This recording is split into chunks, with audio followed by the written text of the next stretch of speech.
Mingalawa, welcome to Myanmar Today. I am Henry Zin with the latest news and reports from around Myanmar.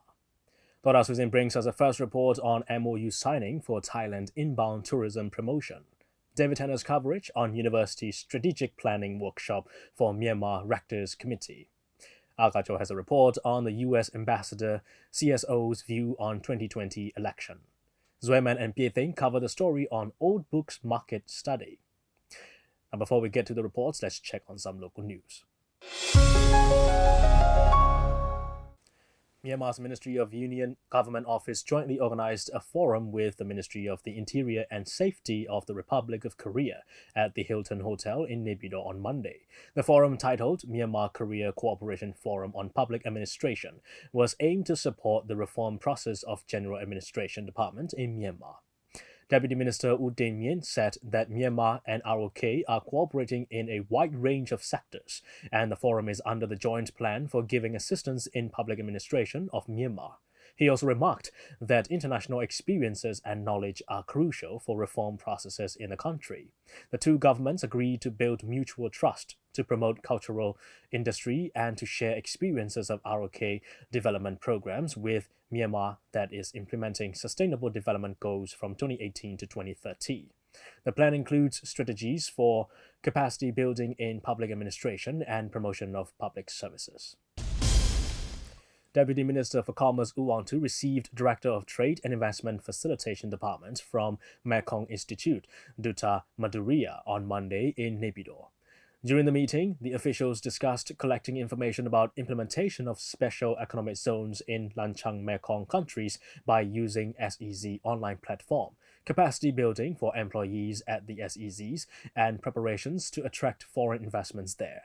The Deputy Minister also held talks with the delegation led by the Executive Director of Secretariat Office of the Enhanced Integrated Framework, Ratnakar Adhikari, about its assistance in capacity building, e-commerce, and further cooperation in the development of trade sector. The Vaal Region government held an event on Monday to mark 1 year without a single elephant found killed in the region by poachers. Dr. Son Yo-win, the Vaal Region Minister for Natural Resources, Environmental Conservation and Development Affairs, said the region has seen 0 elephants being poached in 1 whole year, and the number of poachers has also depleted. He added, the conflict between residents and wild elephants has also decreased due to collaborative action by respective departments, and officials will continue with elephant conservation operations. In Vaal Region, outposts have been set up at elephant pastures, and concerned departments have been raising awareness on wildlife preservation and poaching. And that's all with the local news, and we're moving on to our first report. A Myanmar model and actor was appointed as Myanmar Tourism Ambassador for Thailand inbound tourism promotion by Myanmar Tourism Federation and Myanmar Tourism Market Association. They have signed the 1-year MOU during the ceremony at the Wyndham Grand Hotel on Saturday. Myanmar Tourism Federation, Myanmar Tourism Marketing Association, and Actor Bindagun has signed the 1-year MOU of appointing as Myanmar Tourism Ambassador for Thailand inbound tourism promotion.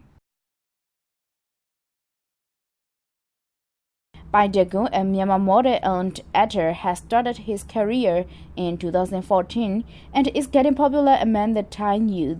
Moreover, he has covered in several Thai television channels and magazines for the entertainment session. In August, he has organized his first fan meeting in Bangkok. Commercial မဟုတ်ဘူးဒါကတကယ်ကို goodwill နဲ့သူ့အနေနဲ့လည်းနိုင်ငံရဲ့ဒီခီးသွွားလုပ်ငန်းဖွံ့ဖြိုးတိုးတက်ဖို့အတွက်ကို The MOU is not about the commercial, but just for the goodwill. He will support for the tourism promotion as much as he can, such as featuring in the event to be held in Thailand. We will use his image in short clips or stable photos taken in Myanmar. He will also invite Thai people to visit Myanmar through his social network, Facebook, Instagram. Our MOU is quite simple. Being a neighboring country, Thailand plays an important role in the improvement of Myanmar inbound tourism. About 25 direct flights are being flown daily between Myanmar and Thailand. ထိုင်းနိုင်ငံကကျွန်တော်တို့နိုင်ငံတွေအရင်ကိုရေးကြည့်ပါတယ်ဒီခီးသွားလုပ်ငန်းမှာပေါ့လေအမြဲတမ်း Thailand is important for our tourism because it's always in the list of top 4 arrivals in Myanmar.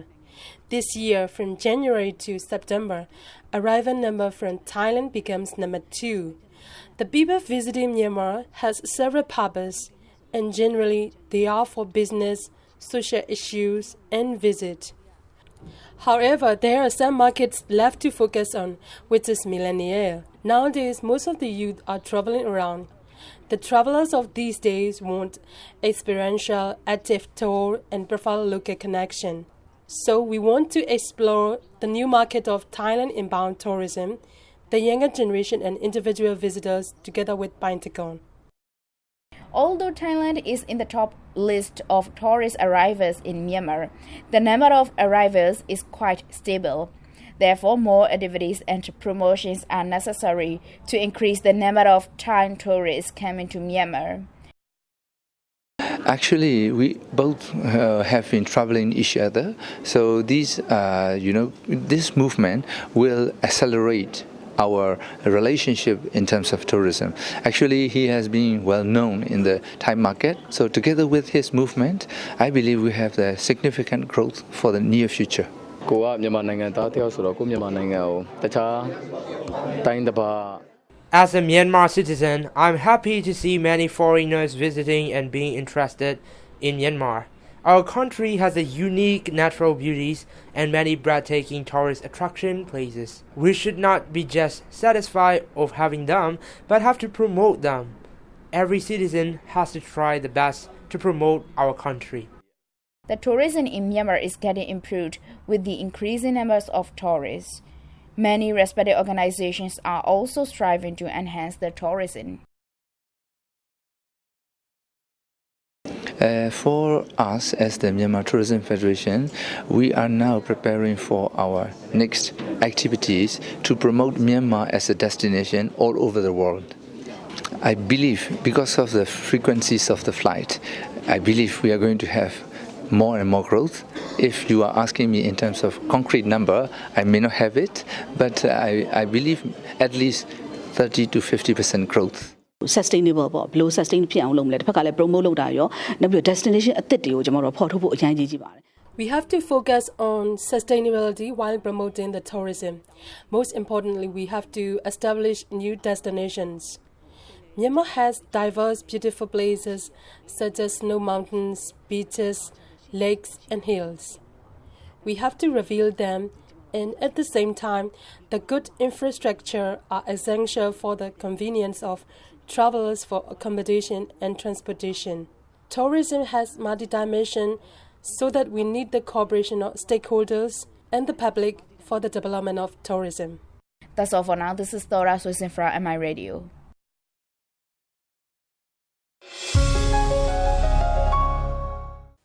That's a report on MOU signing for Thailand inbound tourism promotion. We'll move on to weather forecast now and see if there's any improvement in the weather conditions. In Yangon, there's going to be mainly cloudy, a couple of showers around, mainly late, very warm during the day, and there'll just be patchy clouds at night. The daily outlook is around 33 degrees Celsius high, but it's going to feel like 40 degrees Celsius. There's about 68% chance of rain for the day. In Naypyidaw, it's going to be partly sunny in the morning, overcast in the afternoon, and there'll be patchy clouds at night. The daily outlook is around 32 degrees Celsius high, but it's going to feel like 37 degrees Celsius. There's just 25% chance of rain for the day. In Mandalay, there's going to be considerable cloudiness, a shower in spots during the day, but it'll be partly to mostly cloudy, a thunderstorm around late at night. The daily outlook is around 31 degrees Celsius high, but it's going to feel like 38 degrees Celsius. There's about 42% chance of rain for the day. Stay with us, we have a report from David Tanner, and then we'll check on the stocks and currency exchange rates. The workshop for University Strategic Planning for Myanmar Rectors Committee has been organized by Parami Institute, which is a non-profit educational organization based in Yangon, supported by U.S. Embassy of Myanmar and Myanmar Rectors Committee. It was held on Saturday at the Yangon University Diamond Jubilee Hall. The workshop was hosted by Dr. Vladimir Briller, the Executive Vice President for Higher Education Broad Spectrum Analysis, who is also the specialist of Fulbright program. Why don't we find out more from David Tanner? As this workshop for the rectors of the government university is about the strategic planning for the university, let's dig in deep a little bit about what is strategic planning firstly. Strategic planning is an organization's process of defining its strategy or direction and making decisions on allocating its resources to pursue this strategy. It may also extend to control mechanisms for guiding the implementation of the strategy. With that being said, I've interviewed the executive director and founder of Parmi Institute, Dr. Joe Morton, about the workshop and the detail of it. Yes, so Parmi Institute is organizing this workshop on university strategic planning for government universities, especially rectors and pro-rectors and other senior university administrators from universities from Lower Myanmar. We have a Fulbright specialist, Dr. Vladimir Brilla, who has 12 years of working experience in university strategic planning, and with the support of the U.S. Embassy as well as the support from Myanmar's Rectors Committee, we are organizing this event for these rectors and pro-rectors so that they can help establish their own university strategic planning for the betterment of their universities. Why is collaboration between universities are really important at the current era, and how it impacts the overall education level of the country will also be explained. And especially in this globalized world where university collaboration is especially important, we cannot run away from university collaboration. In a Parmi University, even though we are a private non-profit university, we cannot stand alone in running this university. We need partners. For that to be successful, we need to make sure that other public universities as well as private universities are up to standards and in sync with each other so that we can collaborate effectively. A strategic describes how the end goals will be achieved by the means of resources. For the in-depth of why is strategic planning important, I've asked the professional of the workshop and also for this area for it, who is the Executive Vice President, Higher Education Board Spectrum Analysis and Fulbright Specialist, Dr. Vladimir Brilla. I think strategic planning is extremely important, and it's not only my opinion, but you cannot really develop well without strategic planning. Strategic thinking means looking into the future and bringing your schools to the next level in terms of, I'm talking about universities and colleges of higher education in general. It provides you with a clear vision, and you identify the ways that carry you to achieve that vision. So, and education now is a key to everything. Knowledge industry is the fastest developing industry in the world. So if Myanmar wants to develop as quickly as possible, and which is very important, it needs to go forward with its education. For the strategic planning for to be one of the first priority for the universities in Myanmar, the rectors for each respective area of the universities are really needed to involve in this workshop. Let's find out for how might this workshop really help the universities to have better strategic planning through professionals from each of the respective area. I understand it's the first workshop on strategic planning in Myanmar, and here we have leaders from the whole region, leaders of the universities from the whole region. I met with your Minister of Education yesterday, and he's very keen on this workshop. He thinks it's very important because the leaders will actually promote strategic planning in their institutions, and they will try to develop plans that will bring Myanmar much closer to the world educational community. And you're on the right track for success. So, but what is needed is effort, knowledge, and resources. So as soon as you get those three together, you'll be able to be successful. Reporter David Tanner reporting from Myanmar International Radio.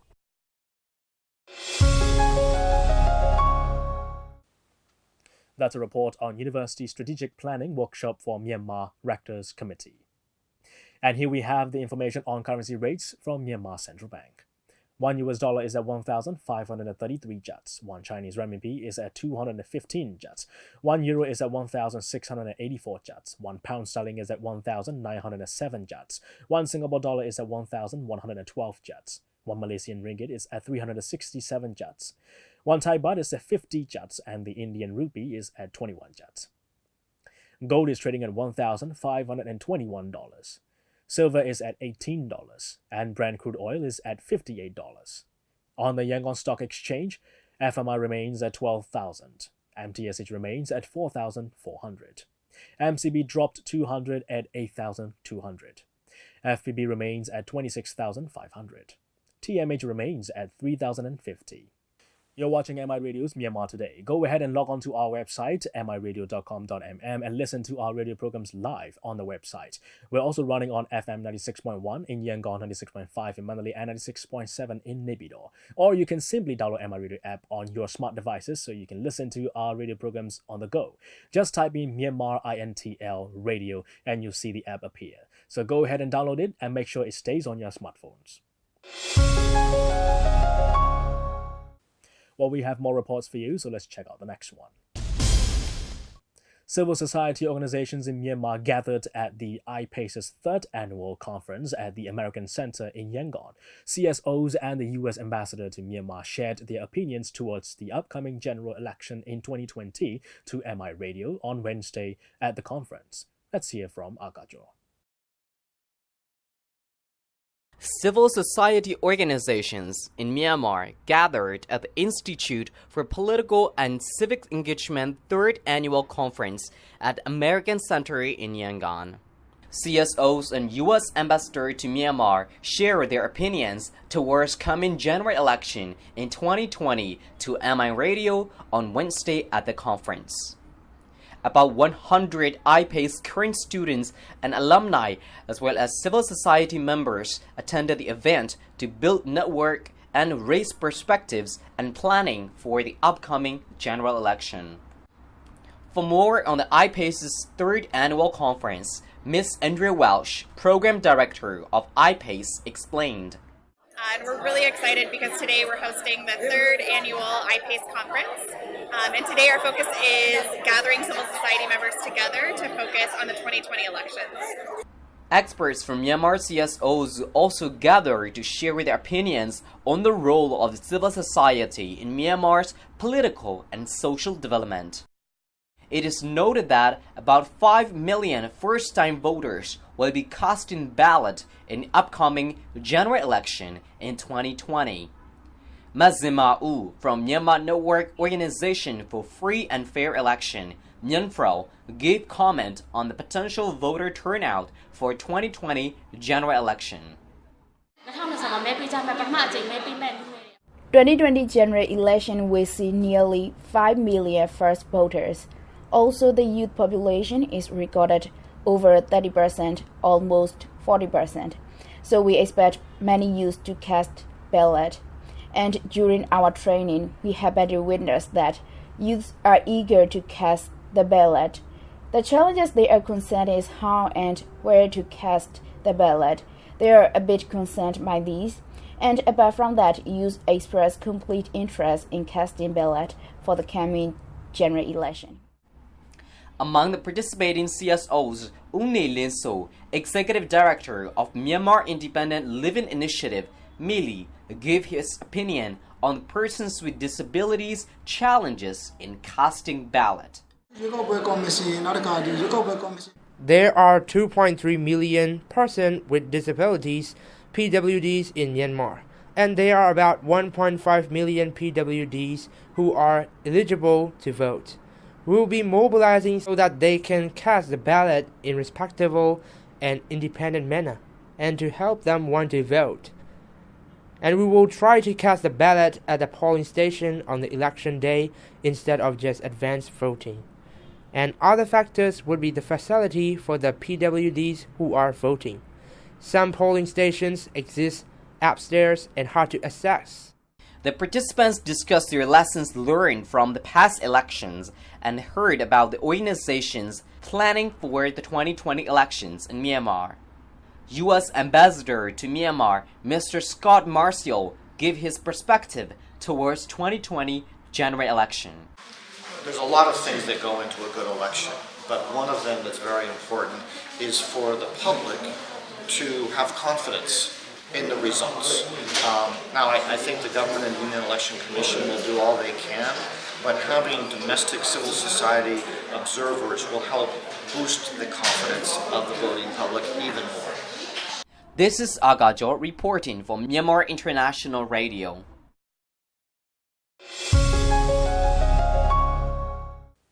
That's a report on the US Ambassador, CSO's view on 2020 election. Well, here's the last report on Old Books Market Study. With more and more impact of digital transformation, almost every industry worldwide encounters huge challenges. Due to digital trend and mainstream media booming, it becomes even a great threat for conventional print media to hardly survive. However, the industry has a little hope as long as there still remains avid readers. Here in Myanmar, the most interesting thing is the old book kiosks remain as they were, mostly in downtown areas. Our reporters Sueman and Piethe tells us more on their market conditions, their challenges, interviewing some kiosk owners. Let's find out more from them.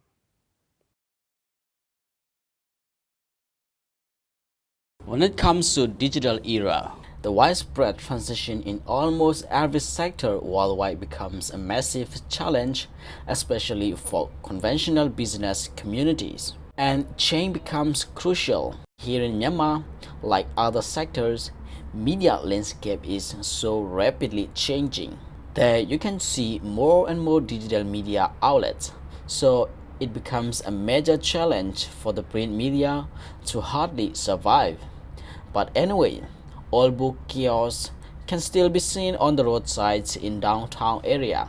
At least they have been still running without very high expectation amid the declining sales. Normally in Yangon, the sales may be fluctuated. It depends on the reader's interests and preferences. Old book kiosk owner Ko So Pang explains.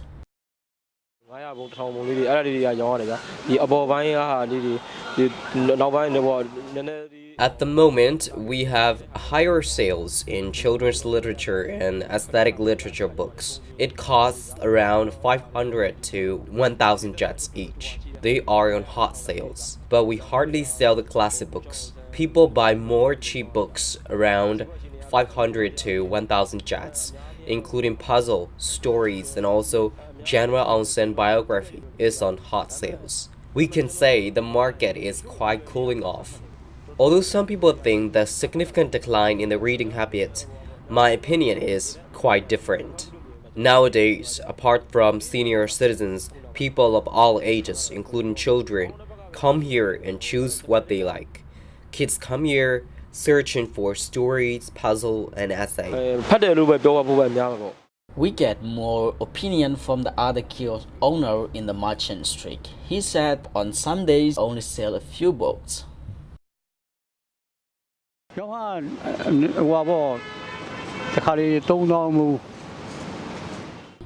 We never have a regular steady sales. Sales can be fluctuated. Sometimes it can amount to 20,000 or 30,000 yards. But it only depends on the readers. I can see a sharp decline in reading, especially the youth.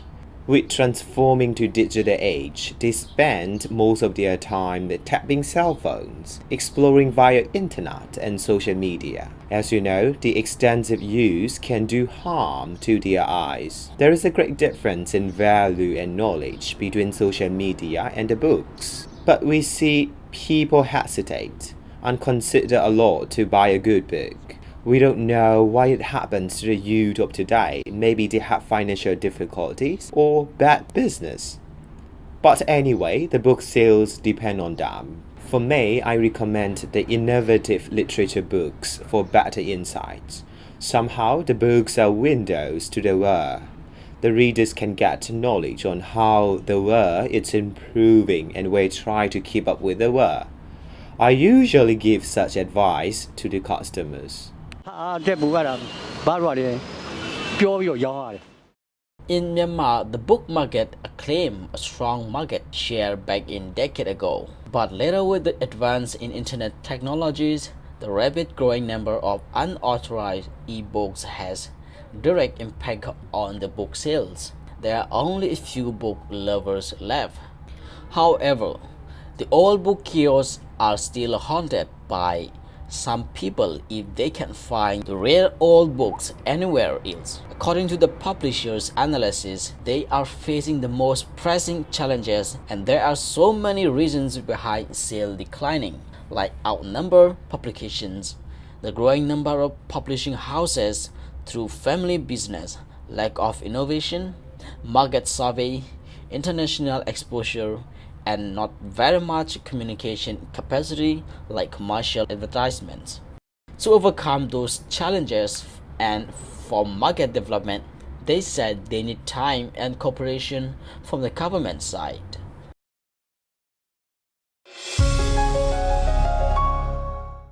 That's all the reports we have for today. Well, we got a few more international news for you, so let's take a look. US social media star Danielle Kwan has nearly 4 million followers on Instagram and 1.4 million on YouTube. She's also one of TikTok's biggest stars with more than 13 million fans. The young teenagers' photographs and their captions are often provocative.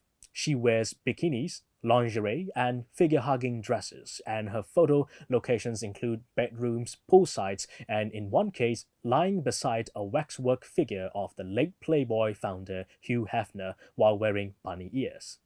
Her recent brand collaborations include a women's fashion label and an energy drink. She is managed by her mother. But is this a good line of work for a teenager?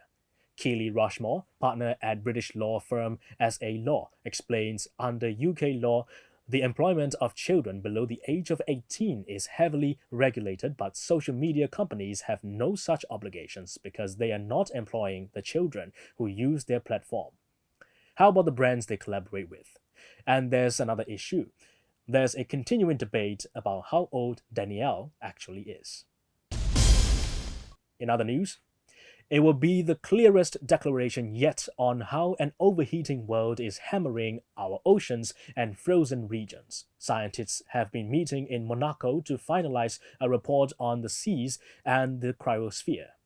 It will outline how the oceans have been our best friends in coping with rising temperatures. But it will warn that warming is turning the seas into a huge potential threat to humanity.